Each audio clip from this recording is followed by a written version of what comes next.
Welcome to this presentation of IANA's Future Intermodal Leaders Program. I'm Hal Pollard, the Director of Education at IANA, and it's great to have you join us. This is the first in a series of special conversations we're calling Inside the Box, where we speak with leaders from across the intermodal industry. It's my pleasure to introduce our esteemed panel today.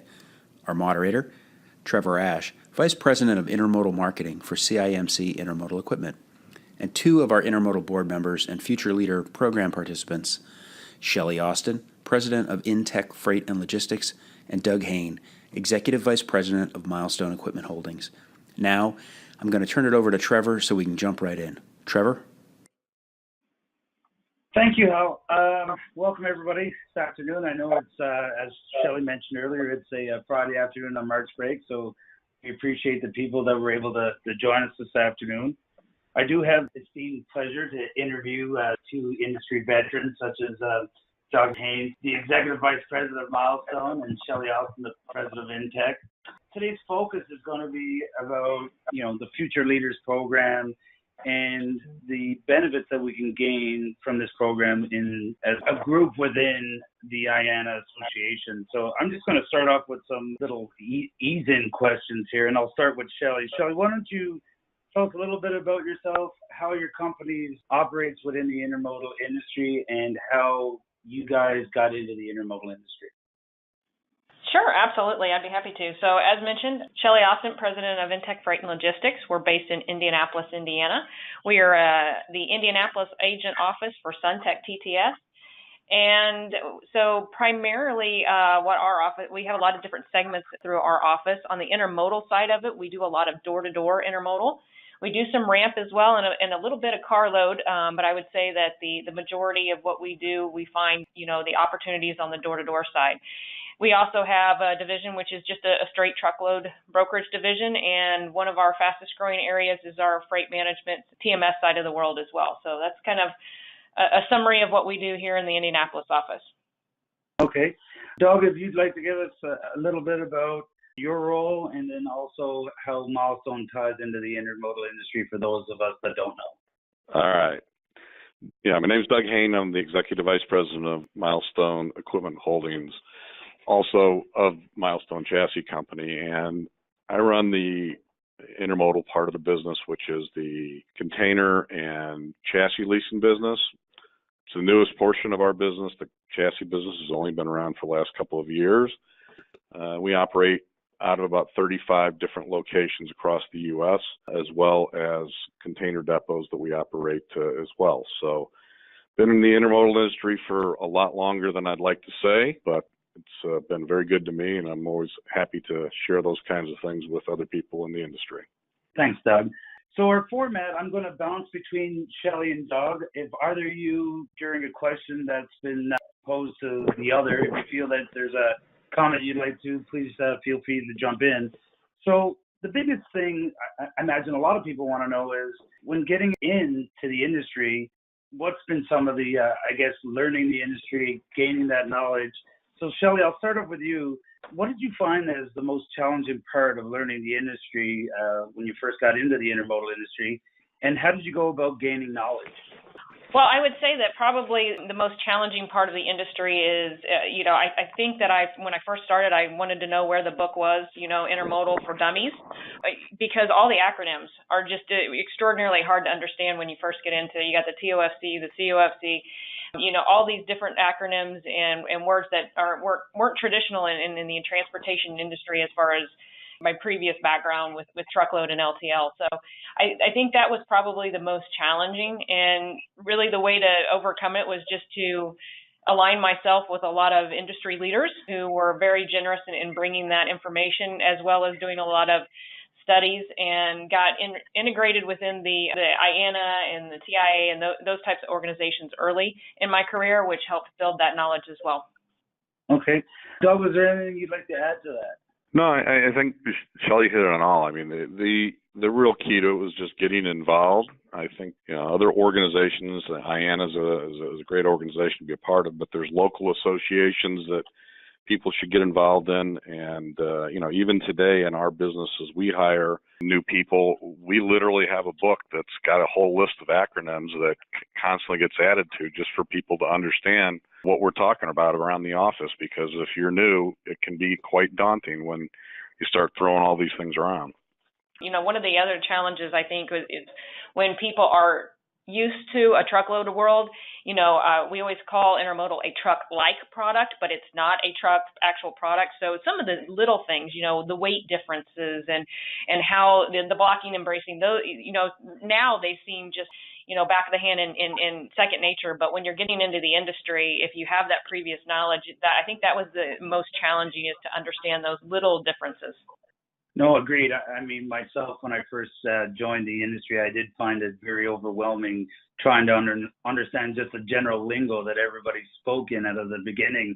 I felt like a bit of an outsider just trying to learn a foreign language at the beginning. But like you say, through these events, you just try and learn more and more. I'm glad to see that, as Doug mentioned, I like the fact that you have an onboarding product for your employees just to kind of help them understand that terminology. I think that's a great idea. I guess the next question I think that maybe some of our listeners would want to hear is, what do you feel it is that it takes to succeed within the intermodal industry during your career? What do you think are some of the things that help separate you for success? Trevor, I think it takes a lot of liquor to succeed in this industry, but outside of that, if we need to get into the reality of it, it's really on my side a balance of patience and passion, and in other words, intensity, and surrounding yourself with very strong people, because you can't do it all on your own. Although, I wish I had that cape, but you just can't. So you have to surround yourself with very strong people to help get you through the different challenges that you face. But, with intermodal, it's ever changing, and you just need to be really quick on your feet for alternate solutions. And even more now than it ever was before in the intermodal industry. So I guess that, the biggest thing, as I mentioned, to me is patience, because things are changing so much with the rail lines, the technology, even the trucking side of things. So you can't jump too quick to conclusions without some research. But you need to have that passion, the passion where you want to be in front of every new opportunity. You want to do everything you can to have the best solution for your end customer. I'll agree with that. I mean, outside of obviously a lot of hard work and long hours, if I had to add one thing that I think is key in the intermodal industry, and it's kind of said just because understanding what is intermodal, and that's multitude, the multiple different modes of transportation, so there's not one mode involved. It's teamwork. So it's not just teamwork within your own company, but it's teamwork with your vendors, the other providers that you're dealing with. So one of the things that I think is key, and we like to deal that way in our company, is that our vendors and our providers, we look at them as team members and try to work with them together to make sure that we're putting the right product together for everybody out in the industry. Mm-hmm. I mean, from my perspective, I echo a lot of the same things, but I think my growth within the intermodal industry has come from showing that passion within the industry, and especially the association, and like-minded people like yourselves. When they see that passion and the dedication to it, they're always open to helping. I've found a lot of people have been very helpful along the way with me to take the time to, explain, how the industry works, the different areas within it, and so a lot of the nuances that happen within our industry. So I would say that anybody that's entering the industry, as long as they have that drive and the passion, they're willing to put in the time, there's a lot of people in the industry that are always willing to help, for sure. I guess to stay with the theme of future leaders, my next question for the panel would be, during your career, did you have a mentor that you had coming up through the industry? And what was your interaction like during that? And currently, are you mentoring anybody within your own company? And what do you feel that you learned maybe coming up through that benefits you being a mentor today? I'll take that one first, Trevor. Obviously, everybody, whether they believe it or not, follows someone along the way. So I think everybody finds a mentor either quite by accident or chosen. And I got into this industry because it was in my family. So I had a natural mentor from my father at the very start. But in each of the jobs that I've had, you always find someone that is a person that's giving you advice and someone that you rely upon. And I would encourage everybody to do that because, there's just a lot of things that you're not going to understand along the way that you may not be comfortable to go and ask your boss, but there's someone else that you feel comfortable with. And it's also great, especially, I was a salesperson all my life, and you want to have somebody to bounce things off of to make sure that you've got some level of the proper word would be that there's sanity to what you're doing. So sometimes you just need somebody to bounce those things off of. And I've got two people in our organization today that I take under my wing as mentors, and we also assign some of our managers as mentors to other people as well. We're a fairly young organization, but a lot of the people that are in our group have got a lot of experience and have brought experience from all different parts of the industry that makes each of them maybe an expert in some portion of the business of what we do. Shelley, I'd like to hear your thoughts.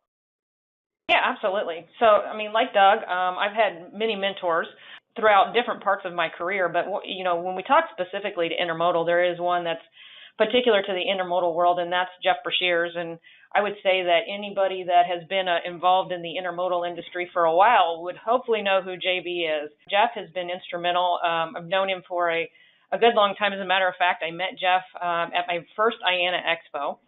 And what really Jeff provided for myself in the industry was he provided me tools to be successful in the sales arena, but also in the execution on intermodal. And in doing that, one thing that a mentor does that I think is very valuable is they open a lot of doors. So they open a lot of doors for you to build that strong network. And I know that transportation itself is a network industry, but man, in the intermodal and rail space, it seems to me that if you don't get a part of the network, then you're really going to struggle being successful in this industry. And so, opening those doors was key. And that's still happening today. Jeff and I still work together on a lot of opportunities, and there's still mentoring going on today through that and opening the doors. So I think he's one of the most knowledgeable and ethical people that I've met in the industry. And I think just having those ethics and knowledge makes you a very dynamic person. So I would say he's probably the largest one in the intermodal space. But there's so many mentors, just like Doug said. You can pick many different people that help guide you through your way, and it's extremely important. So the biggest key and focus that I have is I want to use that old term from the movie. I want to pay it forward, and as many people that I can find to help become a mentor for them, I want to do. So in some of the organizations, we actually have true organized mentorships, and I've participated in some of those to help with other people that are starting out in the industry. But I think what I find the most valuable is to try and work with my team members here at Intech and pick a few that really show promise and try and mentor them and give them the same opportunity that others have given me. No, that's great. Sounds like Jeff was very influential at a period of time for you. I'll speak from a little experience of myself. I think everyone knows our CEO and president was Mr. Frank Sanzala. And Jim can attest to this. I was very brand new to the industry. I'd come from a background in construction. And the very first O&M that I attended, I even dialed up late. Thanks, Jim. But I called Jim Morrow up late saying, hey, I'd like to be part of the golf. Can you put me with a group? I don't know anybody. I'm looking to meet someone. And that happened to be Frank Sanzala's group. And right from the gate, we forged a relationship. And I remember the first tabletop session, he kind of took me under his wing and introduced me to a bunch of people. And I can attribute that meeting at that golf tournament to where I am today. And there's been many discussions and different things over the years and trying to work together and to where we've gotten today. I can say a lot of that for me has been based on that relationship. Like you say, it wasn't planned, but how it worked out to meet Frank and now work for him in the intermodal industry. So moving to our next question, it's a bit of a multi-part question. I'd like to know from you both what you believe to be one of the most pivotal moments in the industry that you've experienced throughout your career, and why you felt it was important, and what did you learn from it? Well, since Doug went first on the last one, I guess it's my turn. So, it's funny because there are so many pivotal things that are happening last year and this year. I hate to, we could spend the rest of this WebEx on those. So, I wanted to pick something that was a little bit earlier in my career. So I think one of the more pivotal moments in the intermodal career for me was when Hanjin, unfortunately, they had a collapse in August of 2016. And we were very close to the Union Pacific at that time. And if you remember, many rail lines wouldn't allow the containers on the rails. And so our office was one of the ones that they allowed to move these containers to get them to their destination point. And, I think the day that happened and the day the announcement went out, my emails that averaged maybe 150 to 200 a day went up to 600 a day. And it was nonstop around the clock with panicked people trying to figure out how to get the freight to the destination. And there were a multitude of things. These are the things in the industry that I love, are these chaotic moments that make you think outside the box and jump to different solutions. And so it wasn't just a matter of moving a box on the rail. It was a matter of, once it gets there, what are you going to do with the empty container? Because nobody wants to take them, because nobody thinks they're going to get paid for this stuff. And so it was a really neat solution to work with all of the different vendors and partners in the industry to figure out how you meet one common goal, and that's to help the end customer. So I think that was one of the most pivotal in my career, and in our office here to really make a change. But as you look at different things, Trevor and Doug, I'm sure you can attest to this, is let's look at last year. There was no norm at all last year. Everything that could go crazy went crazy, and it's rolled into this year just the same.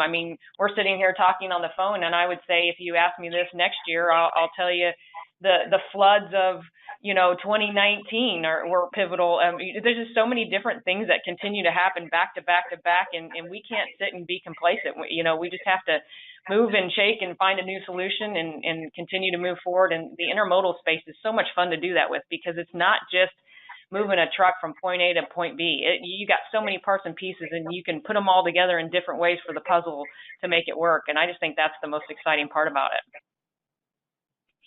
Yeah, I'll just elaborate on that. There's so many moving parts to a freight movement within the intermodal industry. It's not just a simple A to B moving a truck, like you said. 100%. There is constant change that we all deal with, and that's what makes it interesting. But when I think back on this, I would actually say that it's times have changed as a whole. Any time you have anything that's involved, and I'll look at it from a regulatory standpoint. When you look, now I'm aging myself, but you go back and you look at deregulation, how much that changed this industry and what people did day to day. And then you go back to the 1984 Shipping Act, things such as hours of service and ELDs today. All of those different things that have been introduced have had fundamental impacts on the way that we do business and caused all of us to look at how we have to do our business differently. And I think those are the things that day to day, we're used to floods and we're used to all the things that happen, but it's when you throw regulation in there or things of that nature that force us to make changes. I think those are the real things that we have to really get our arms around and move forward with. Thank you, Doug. The next question I have, if you were looking back, was there a time that you remember what was the most rewarding business accomplishment during your career that you can really look back and say that was a pivotal moment in your career?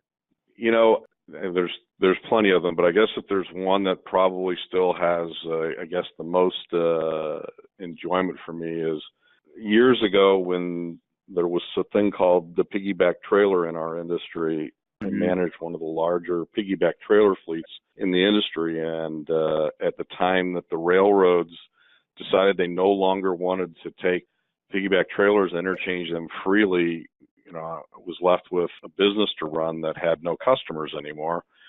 And so we had to quickly figure out what to do and how to put that equipment to work. And it's very funny because I worked with a whole group of our financial people, operations people, went out and did something, put together a program for one of the large package carriers. And the funny thing is I work for a company today that still owns that equipment and manages that equipment.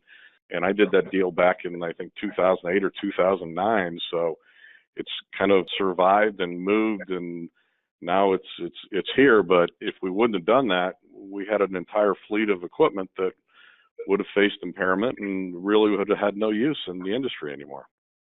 How about you, Shelley?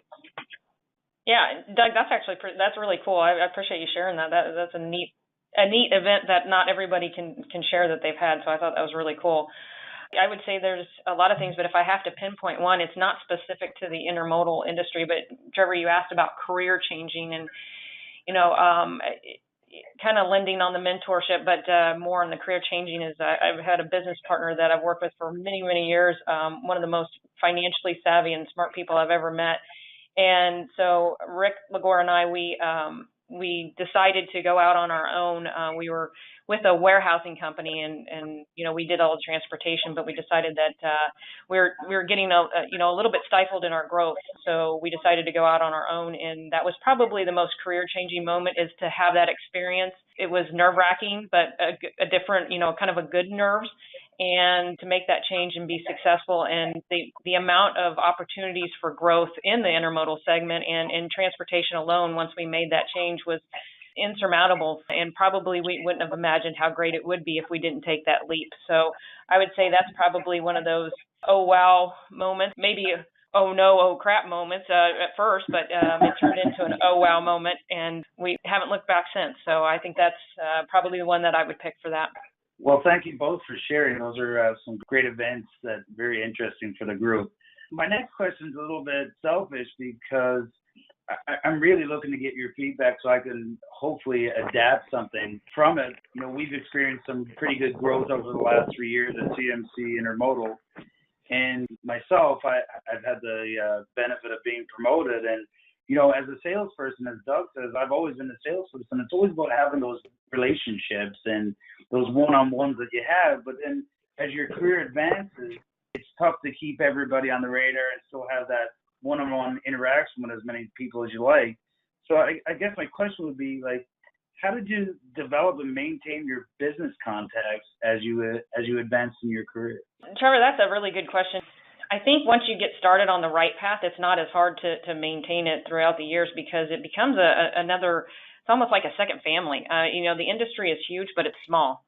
And once you get into it, it's very hard to get out of it. I think those are very common things that people say a lot, but it's so true in this industry. So if somebody leaves an organization, they're still going to be in the industry, just popping up at another one. So you still maintain that contact, which is beautiful. I think that, as I mentioned earlier, that networking is key. And one of the things that has really helped me is just going to the organizations, going to the conferences and attending those, and really taking everything you can out of them. So if you go and you just do it to the smallest extent and then go back and not really network and mingle and meet with people, then it's going to be very hard to continue to keep that network up. But you will find some of the most valuable people and the ones that will help you succeed and carry you further in those events than really anywhere else. So I think that's really, for me, the best in what I've been able to, as we kind of talk through some of, the IANA Expo and the TIA conference, and there's so many industry conferences like Food Shippers and RELA and those types of things. It gets daunting throughout the year because you feel like you're in a plane the whole time or in a hotel the whole time. But that's really where the network comes from and the relationships. Great. Thanks, Shelley. I'm going to have to agree with Shelley. Outside of my normal answer, which would be I go to the same bar every year, but really, I've been involved with IANA since 1999, And I can remember my first IANA meeting and thinking that I was going to lose one of my largest customers because my boss said things to a customer that I would have never said to a customer in my life. But apparently that's normal in this industry, so I suddenly felt much more at home.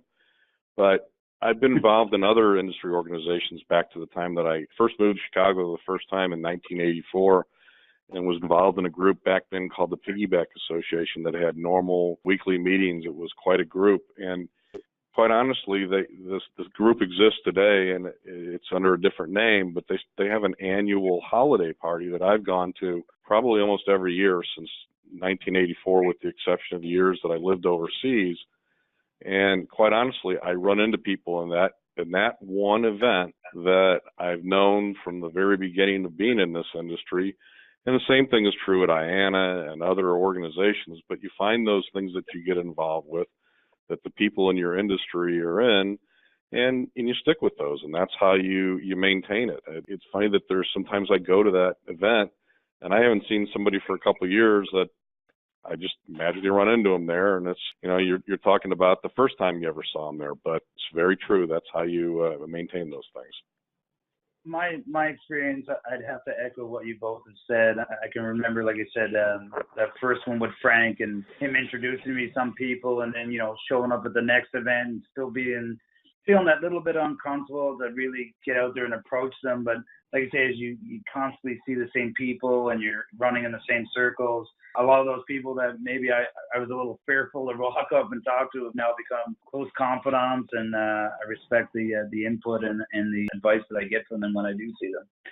One last question here, I believe, before we turn it over for some outside questions. What advice would you give a person starting out in the intermodal industry? And would that be any different from any other industry that you may have worked in? Do you think it's specific, the advice that you're giving is specific to the intermodal industry only, or is it more generic? If we're looking at it from industry, the first thing I would say is you got to work hard, you got to get involved. And I think getting involved and asking the right questions, I think, is probably key to any industry. But I think in our industry, if you don't get that early understanding right away, it's an uphill battle. So the other thing that I would say, which I think is advice, and I think it was true when I started back in 1984, and I looked around the office that I worked in, and the next closest person to me was 24 years older than I was. So I looked around the office and I said, wow, what a great path for upward movement. The next, all these people are old and are going to be going away. So I think the same is true in our industry today. I think when we look at some of the things that are out there that are critical to our industry, obviously you can talk about things like driver shortage, but it's not just driver shortage. We have an aging workforce as a whole in intermodal and in transportation today. And if I had advice to a young person, this is a great industry with great advancement opportunities for you to be involved in for your lifetime. And I think that's something that everybody should consider. Doug, just to elaborate a little bit on that, do you believe that there was a gap in recruitment in the industry, and do you think we're addressing that now?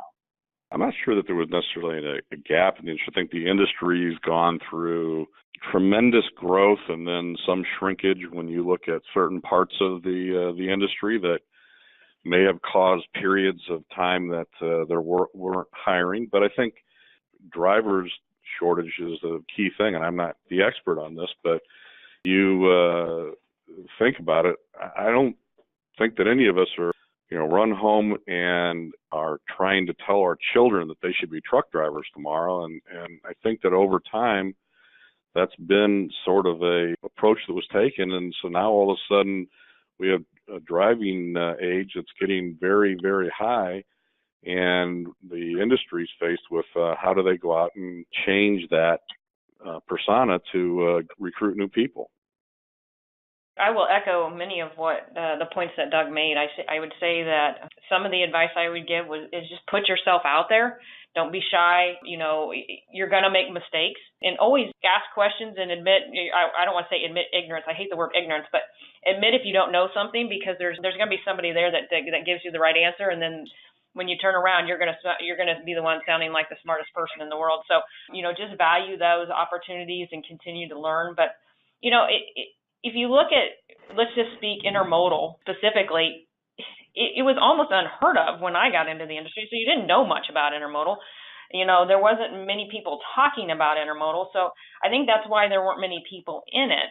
And in hand with that, there weren't a lot of supply chain management, colleges and those, and there was just a very small handful. And now it's vast and it's wide, and it didn't used to be what I would consider people thinking a sexy industry to get into, but I would recommend people to look at the technology side of things and look at the solution side of things, because with the ever-changing world of the rail and everything they're going through right now, there is a huge place for the technology and the solution side to be able to make it just as instrumental and just as effective as what it has been in the past. And so I think that really lends to a lot of folks, and the technology is where a lot of people like to play. Intermodal is not your old rail service where it's a slow boat to China, beats everything up type of thing. It's a very cool and ever-changing opportunity for transportation, and I think it has a lot of growth to it. So I recommend looking at it in that light and really just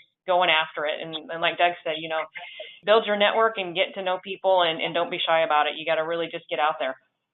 Well, I'd like to thank you both for answering the questions that we had here so far. And at this point, I'll get Hal from the IANA Association to help us out, but we'll open it up to some questions from the listeners.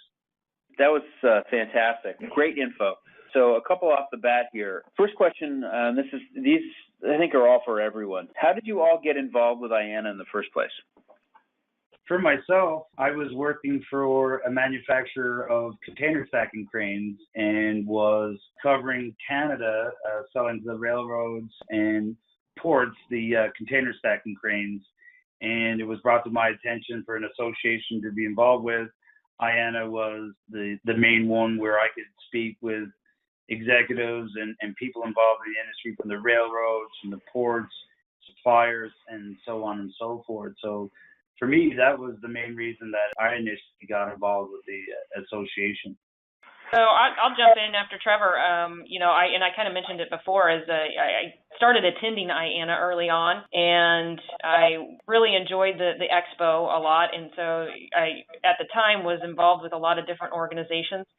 And, Jeff Brashears, again, had a lot to do with it, as well as, Sam Nennis and many other critical people within the industry just continued to talk to me about the organization. And after attending all the time, I wanted to do more. I didn't want to just attend and soak up all the information for myself. I wanted to put myself out there and try and do something to help the organization and help the industry. So that's when I looked to be a little bit more an active part of the board. My experience would mirror that of both of you. I mean, I originally went to my first expo in 1999.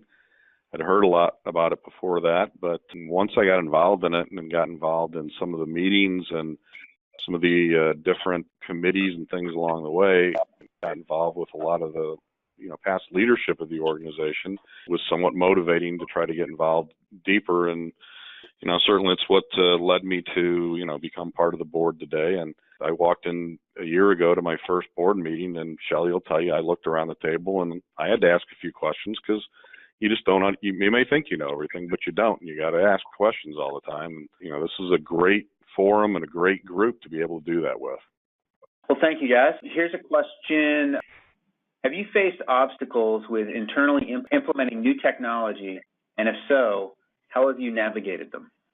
I'll take it from leasing standpoint, because I used to sell technology. So there's lots of roadblocks to technology, but in our industry, I think that things are starting to change quite rapidly for technology acceptance, because I think that when I first got in here and started to look at some of the technology that's involved in various parts of the transportation chain, a lot of it has traditionally been very much behind what I would say is the technology curve. So I would say that today we're starting to look at an asset as not just a dumb piece of equipment. We're starting to look at an asset as a rolling piece of technology, or I should say a rolling bit of data, because there's so much that you can get from that.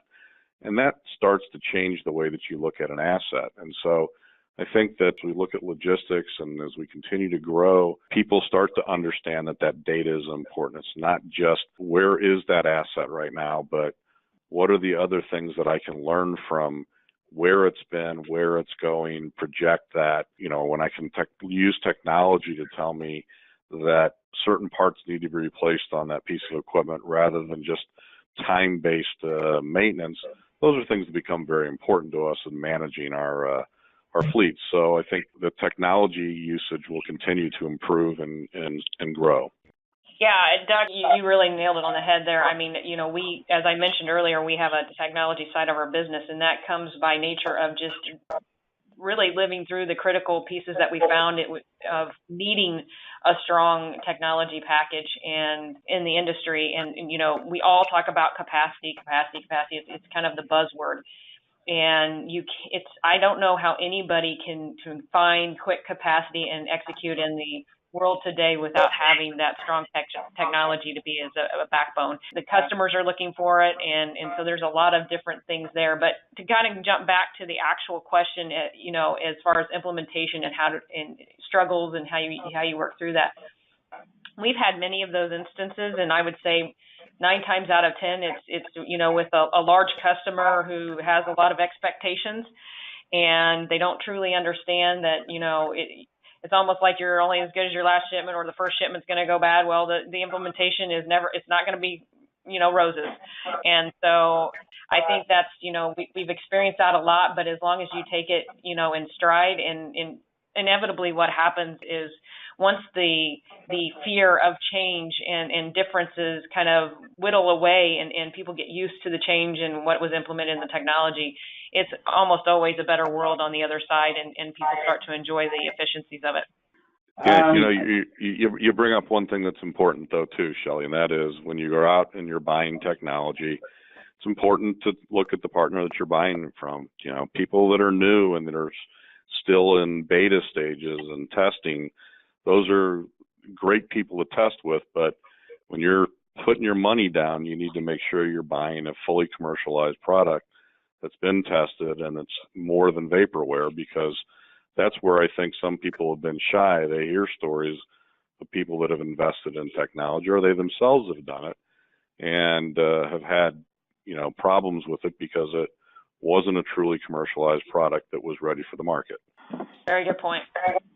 For myself, in my short time with the INC, from the chassis side, I believe the industry was maybe not considered one of the early adopters of technology.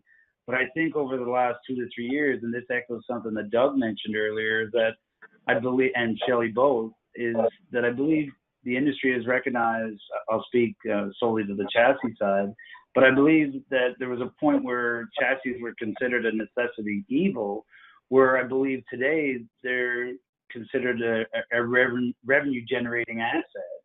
And because of that, I believe the players in the industry are willing to invest in technology and understand that the technology means that they can get a better ROI on their product.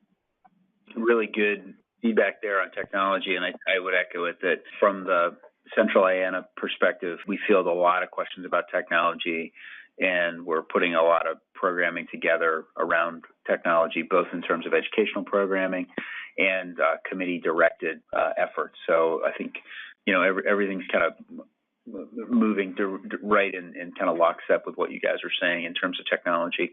Got a question here. I'll try to distill it down into its fundamentals. What can we do to help improve the driver experience component as it relates to intermodal to help address that recruitment and retention of drivers issue that you were mentioning? Well, I think there's some things involved in intermodal drayage that are actually big draws to a driver. Usually intermodal runs are short runs, and a lot of intermodal drivers are at home at night versus an over-the-road driver. So there's some natural things that would lead you to want to be on the intermodal side of the driver experience. I think there's other things that very much drive drivers away, and that's long wait lines at terminals, getting turned away, getting poor equipment. If you're a driver and you have to pull out of a terminal and sit on the side of the road because you just blew a tire, or the chassis that you're pulling has mechanical problems, or even worse, even to get out of the terminal, you got to go sit and wait in a roadability line, and you're losing very precious time that you could be out on the road earning money. And that doesn't make it appealing to a driver to want to be in that part of the industry. So, I hear all the time from intermodal carriers that those are the kinds of things that really affect them. And I know that on the West Coast, the Harbor Trucking Association does a lot of studies using data from GPS devices on both chassis that we provide to them, but also in the tractor, because they're tracking where those drivers are at terminals, inside of the terminal, what line are they waiting in, how long is the turn time at each one of those facilities, in order to try to make it better for their association drivers to be able to make money. If I can jump on with Doug, I mean, I'm not as close to the driver retention being a 3PL, but I think that, it does affect our business greatly. And I think one of the other side of what Doug's talking about is the dock behavior. And, it's our job as a 3PL who's working with the customers to help the drivers in those situations. And what I've seen with dray carriers is if we actually show and put the initiative to work with our customers and they effectively make a change that is brought to us that is, on dock activity, that is really big for not only carrier retention, but driver retention for handling those lanes. Here's a quick one. What qualities do you look for in new employees when you're hiring? Well, I would say on my side, I always say that I'm more interested in the drive and the effort and the ethics of the person versus their quote unquote background knowledge. Sometimes when you hire somebody that's got a previous experience or has worked in the industry before, you get some bad baggage. And so I think a lot of things can be trained if you have the right person and the right work ethic. I'd have to jump on that too, Shelley. It's become tougher and tougher to find someone with that industry experience as well, which has made it, like you say, tougher. But I totally agree that I'd rather have someone with the drive and the willingness to learn and that real good work ethic and teach them our industry versus trying to create or reinvent the wheel with someone that's maybe had some bad habits. I was waiting to hear whether this question came from the people that are down the hall from me that I can hear are listening to this call. Honestly, I mean, what everybody said are very, very true. I mean, you need somebody that wants to be able to learn and work hard. And, when I pick up a resume, I don't look to see where somebody went to college. It's unimportant to me. What's important to me is if they made it through college, or even more important is if they made it through college while they had to support a family or do other things that that person has a drive and has made it through a very hard period in their life to get through school while they had to do these other things. And those are the things that I'm looking for. We're hiring because our company has been fairly new over the last couple of years, and we've hired all different levels of employees, from people straight out of school. We've got an inside sales program that's kind of a training program that we give people the opportunity to come in and learn selling on the phone to our customers, and they can make a decision down the road if they want to move on into the outside sales group or do something else within the company. But I've got guys that work for me that are older than me who've got that kind of experience. So, it takes all different kinds of people in a company, but you just need to make sure that group can function together too, because there's probably a good 40-year difference between some of our employees, and, they all got to work together. That's a really good point. I definitely have a couple of other written questions. Do you guys have any suggestions for continuing education to help advance my career? What would be the most valuable type of degree? MBA, MS in logistics, supply chain management, etc.? Look, I think that it's really, you can't say that there's one thing that fits everybody's needs here. So, I think that you have to look at your own situation. What is your company maybe looking for? Are they looking for specific things that might help? IANA is involved a lot with different education, and of course our scholarship program helps a lot of people with this, and we're also involved with the University of Denver's Intermodal Institute. So there's lots of things that are out there that can help. I think again, you just got to go back and look at your own situation and see what's going to help you down the road. I strongly agree with Doug. I think it's I'm a true example of that. I think it's really important for you to get in and start, working and seeing what your passion is and what drives you, and then go find something directionally that will support that and grow that. So, I just had a business degree, and then I started getting into logistics. And at that point in time, I was able to take a more direct path and get a degree in logistics and supply chain because I found that to be interesting. But as Doug mentioned, I wouldn't just throw the dart and hit at something to say it's a piece of paper. I would see what you like the best, and go find something that applies to that. There's so many different opportunities within the transportation industry that are specific and can really dive into what will be exciting instead of just going to sit in a classroom. But you still get the same opportunities. I mean, I'm talking different master's degrees and such. There's so many different ones out there that you need to research it and figure it out, and also look at the IANA as Doug mentioned, but figure out what part and what piece really fascinates you, and go for that, and enhance your education and opportunities through that. Yeah, I'd have to echo with you both. I don't think you could land on one because there's so many aspects of our industry. I mean, you can be in the engineering side, you could be on the advocacy side, you'd be on the straight marketing side. So it'd be pretty tough to land on one that, like you say, to throw the dart at the board and land on one. Great wisdom.